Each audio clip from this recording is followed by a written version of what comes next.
kasaysayan, kababalaghan at iba pa ating tuklasin dito sa Historiador.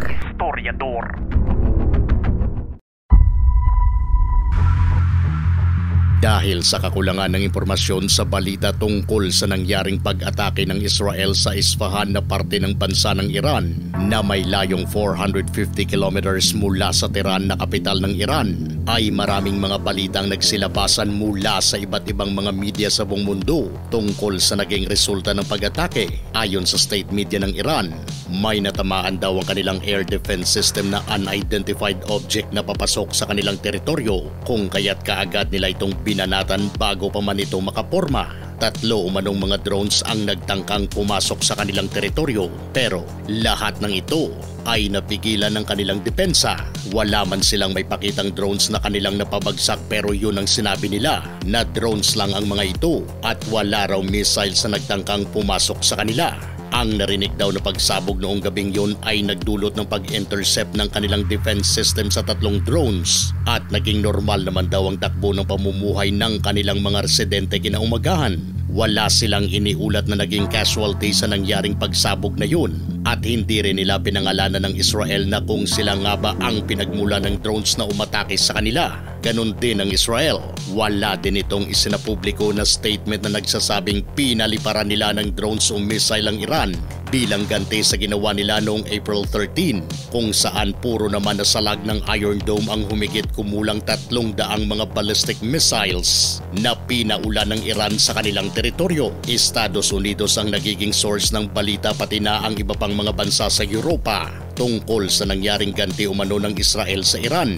Ang Isfahan ay lugar sa Iran kung saan nakapwesto ang isa sa mga nuclear sites ng Iran, at meron din itong airbase na tinawag nilang Shikari. Hindi man inamin ng Iran na nagkaroon ng damage ang kanilang airbase bunga ng pag-ataking nangyari, pero base sa nakuhang satellite image ng CNN ay kitang-kita ang damage na natamo ng Shikari airbase sa Isfahan. Ayon sa balita, na damage daw ang radar ng air defense system ng Iran na gawa sa Russia na S-300. Kung totoo man ito, ay lalabas na hindi pala ganun ka-reliable at accurate ang missile defense system na gawa sa Russia. Dahil kung totoo man na drones lang ang pinakawalan ng Israel, bakit nayari pa ang air defense system nila sa drones lang? Samantalang nagsisabugan nga lang ang mga missiles ng Iran sa himpapawid nang ma-intercept ito ng Iron Dome.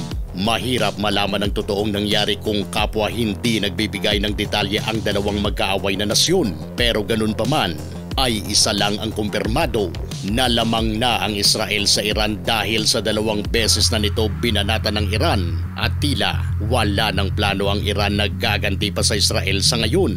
Malamang ay alam at sigurado sila na hindi magdadalawang isip ang Israel na bakbakan sila sakaling magkamali pa ulit ito na paliparan ng missiles ang mga Hudyo.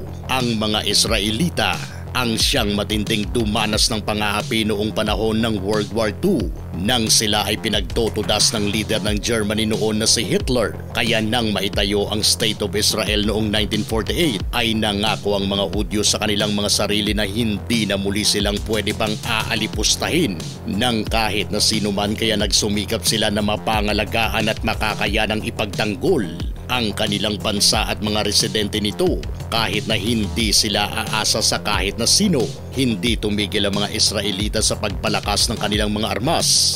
Mapagaling man ito sa ibang nasyon na kaalyado nila o sarili nilang gawa. Kahit na napakaliit lang nila na nasyon sa Middle East, pero sila na yata ang pinakamalakas. Kahit pa na magsanib puwersa ang ilang Arab nations para kontrahin sila, ay hindi pa rin nila kaya ito. Natural na hindi bibitaw ang Estados Unidos sa Israel sa kahit na anumang laban nito, dahil maliban sa may pagkapareha ang pamamalakad ng Israel at Estados Unidos, ang isa pang dahilan ay ayaw ng Amerika na matalong Israel, dahil ang Israel lang ang nag-iisang nasyon sa rehiyon na hindi kapanalig ng Islam. Lahat ng nakapalibot sa Israel ay puro isang relihiyon, kaya mahalaga sa Estados Unidos ang kanilang alyansa sa Israel, dahil alam nila na may isang nasyon na hindi kapanalig ng Islam sa Middle East. Sa nangyayari ngayon ay walang kasiguraduhan na hindi muling sisiklab pa ang tensyon sa pagitan ng dalawang nasyon dahil alam ng lahat na walang takot ang Israel kung bumira kahit pa sa matataas na opisyal ng Iran o anumang bansa basta't may malaki itong atraso sa kanila ay siguradong yayariin talaga nila ito.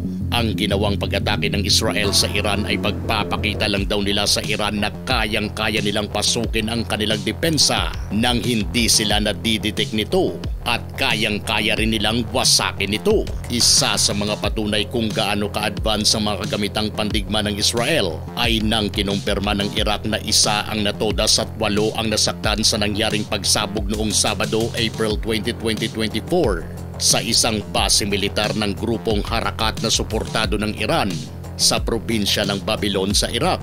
Walang maituro ang Iraq kung sino ang bumira sa kanila dahil kahit sila mismo ay walang may nadetect na missile, jet fighter o drone na pumasok sa kanilang teritoryo. Basta na lang daw sumabog ang kanilang base militar. Kung hindi Amerikano ang bumira dito, malamang ay Israel ito. Mas malaki ang posibilidad na Israel talagang bumira dito dahil sa kampo ito ng grupong suportado ng Iran. Kahit na nahaharap ang Israel sa posibleng malaking gyera sa Iran, pero hindi pa rin ito pinalampas ang Hamas na kanilang kalaban sa Gaza. 22 na naman ang buhay na nautas ng bagsakan na naman ito ng missile ng Israel. Ayon kay Israel Prime Minister Benjamin Netanyahu, sa darating daw na mga araw ay mas lalo pa nilang pipigain ng Hamas sa pamamagitan ng kanilang military operation dahil ito lang daw ang paraan para may balik sa kanila ang mga natitira pang mga bihag na dinukot nila noon pang October 7 noong nakaraang taon.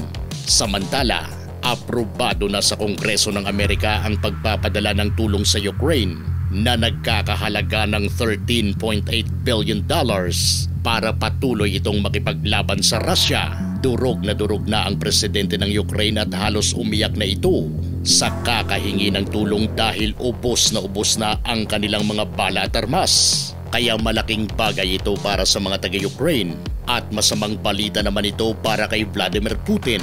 Isa rin sa dapat bantayan ang gyera ng Russia at Ukraine na pwede ring maging umpisa ng mas malawak pang conflict sa pagitan ng Russia at NATO sakaling magkaroon ng maling kalkulasyon ang isa't isa. Totoo nga talaga ang kasabihang, history repeats itself. Dahil kapag magpatuloy pa ang ganitong mga gyera ay hindi malayong World War III na ang kahahantungan nito.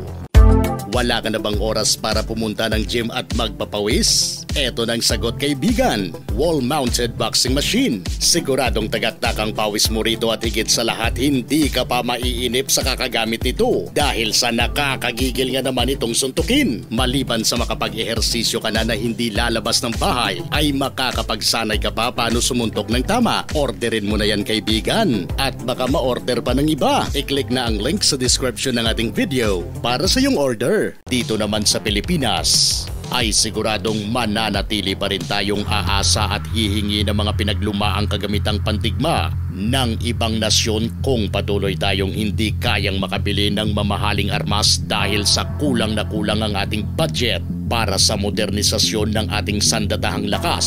Dahil mas malaki pa ang napupunta sa mga bulsa ng mga kurap na mga politiko kesa budget ng ating mga kasundaluhan. Totoo namang nakakapag-upgrade tayo ng ating mga kagamitan pandigma, pero iilan lang ang nakakayanan nating bilhin dahil kapos tayo sa budget dahil nga sa bulsa na naman ng mga kurap na politiko ito napupunta.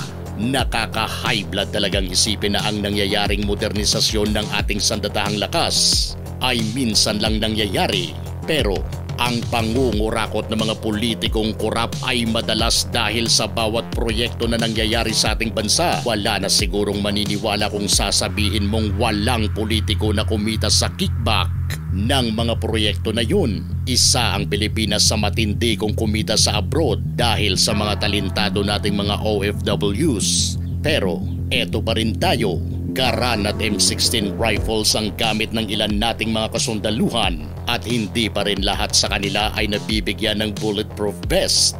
Mas marami pa ang tapang at galing sa katawan ng ating mga kasundaluhan kumpara sa mga kagamitan nila pandigma.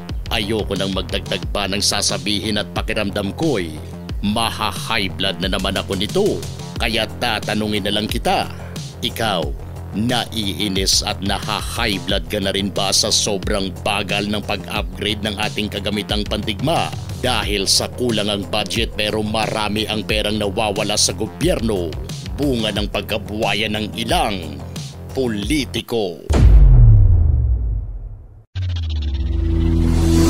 Kung gusto nyo ng mga ganitong klaseng videos, panoorin, pindutin ang notification bell, mag-subscribe at i-share sa mga kaibigan. Maraming salamat po hanggang sa susunod dito sa Historiador.